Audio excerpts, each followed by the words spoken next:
Alaska Reads Day is part of a national movement to encourage reading. And there are a host of reasons to do so, but for me, the biggest reason is to make sure that children understand that reading is fun. And it's of great value, and I hope that Alaska's participation in Alaska Reads Day, which, by the way, it is happening in kind of a spotty way across the state anyway, but I hope that it encourages PTAs and libraries and schools and grandparents and parents and everybody to read and to read to kids.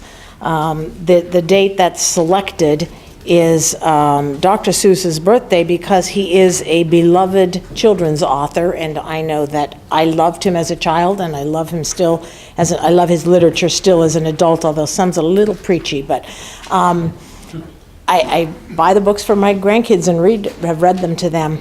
But it turns out that there is a little bit of a controversy, and apparently Dr. Seuss, or Theodore Geisel, in his, I guess during World War II, wrote and had published some cartoons that are pretty appalling and racist.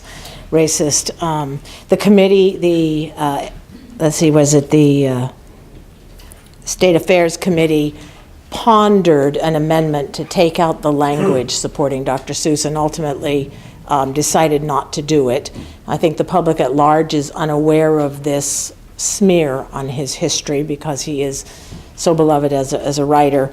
So anyhow, the bill is presented to you as it is right now, and reading, there are a lot, the elements of the bill explain that, things that we know about reading in Alaska, and I think reading nationally, the numbers are people don't read the way they used to. They watch TV, they watch movies, they're on their Facebook or whatever, but they don't read much. And I know that I myself actually read less than I used to and less than I should. So it's a good reminder for all of us. But we want to bring up our reading scores. We want to bring up particularly so children who are learning to read achieve a level of competency by the end of third grade, so that by fourth grade, they're reading for information, reading to learn, not the other way around. And there are a lot of elements that go into that, but nothing is more important than practice with language and with reading in particular.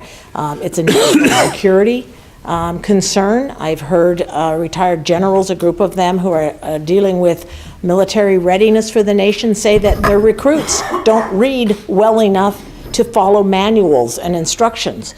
And then there's a huge and growing concern. So anything that we can do to improve reading for our children is of value, and I ask the body's support.